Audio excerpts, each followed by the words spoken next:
Okay, I've been asked a few times about expanding a bit on the solo techniques that I was using behind some of the Isley Brothers stuff. For instance, in the case of Hope You Feel Better Love, can you slow this down a little bit? I mean, okay, so you're shredding this stuff, but I really want to understand how to play that myself. The approach I'm going to do to give you exactly what's going on is to break apart some of the cliches or the licks that are being played within the solo, and I think that's going to be the most helpful. The D7 sharp 9 Hendrix chord, and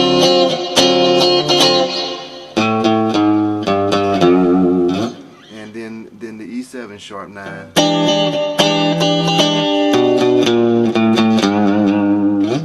okay, so when I do that,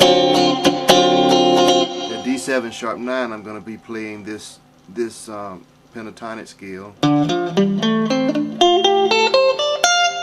Okay, and I'm going to stay in that box except the occasion you're going to hear me move inside the second position.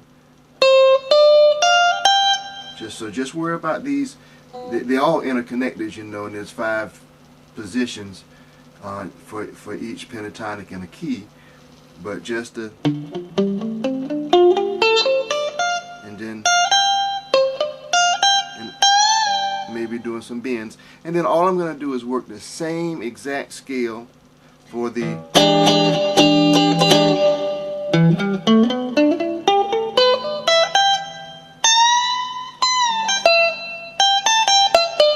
okay, so if you get the idea there. So let's get it kind of hot here, and we'll do that.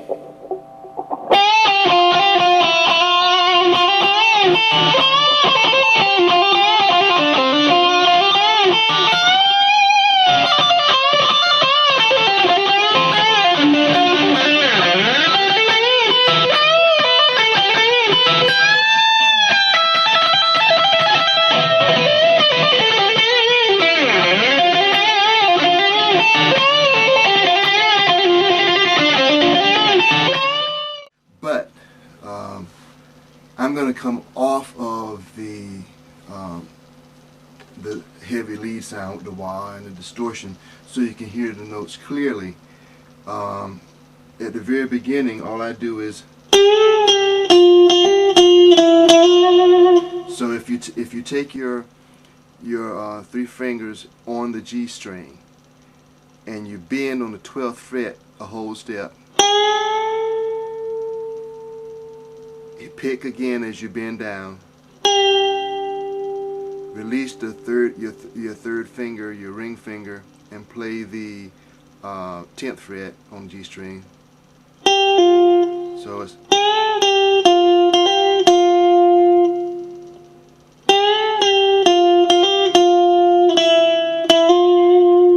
little vibrato there, and that's the passing tone that I was explaining that you play. So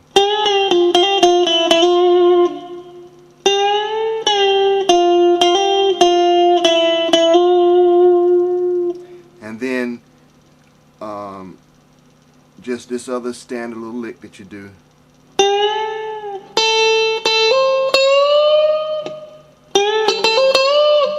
So this is, you bend up on the 12th again, you play on the B string, the 10th fret, hammer down on the 13th fret, and then you bend up on the 13th fret, bring it down and pick again, pull off from the 13th down to the 10th, bend up on the 12th fret on the G string, and do a vibrato, for instance. And these are just for instance. I'm not going to do this every time. I may not even do it the next time that I play it. Doing this clean. See, that's another variation I did right there. Instead of, which is I think more what I hear Ernie doing, I like to do. So here I did, this is kind of a neat way to do it. You bend up on that fret on the G, let it come back down, across the B and the E, and you play those, and then you bend up with the 13th fret. So this is another lick that you should learn.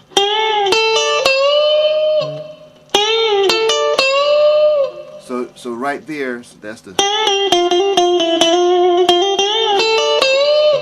See now how that sounds here. Let's go.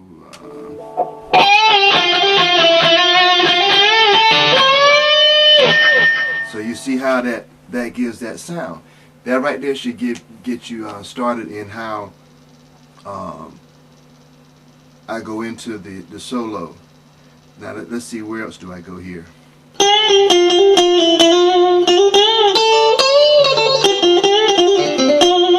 Okay, so I'm just here, and let's see if I can slow that down.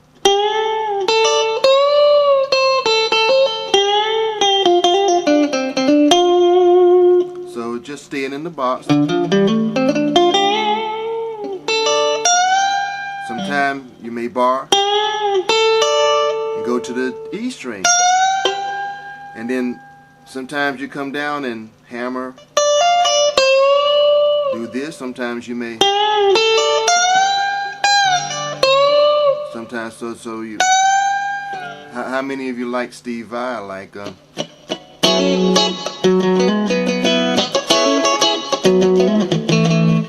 so when he does that solo, he goes into, like, one of the notes he does is.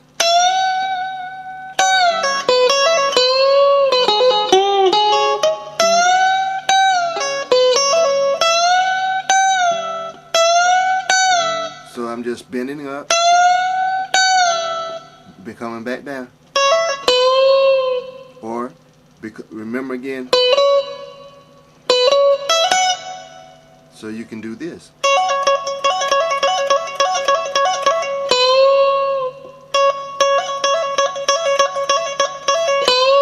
And again here I'm on the 9th fret, the 12th fret, the 14th fret, on the top E string.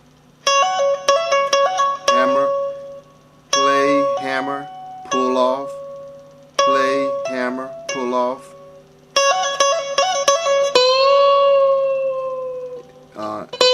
Play, bend up, hit it again as I bend down, come back to the 9th fret on the B string. You can do the same thing in this same shape. Again, this shape is, you can, this is very standard lick.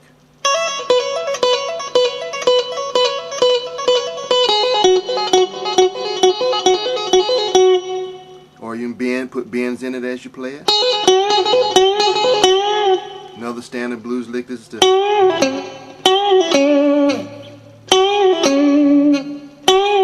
So you got, like when I do this, for instance, over here.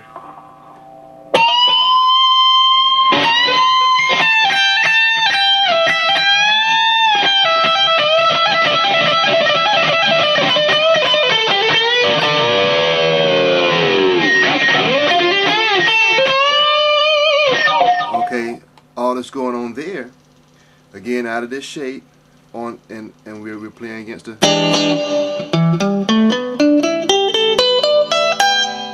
We're playing the pentatonic on the E, on top of the E chord, and we're using this little piece up in the second position. So instead of I take up in the second position. I think that's the 9. Nope.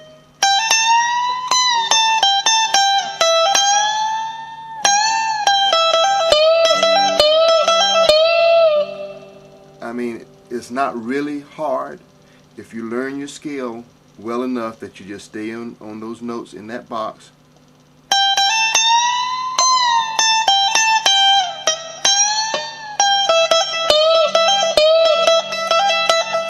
See how I combined those? I played that standard little lick there, and then I came over with the pinky.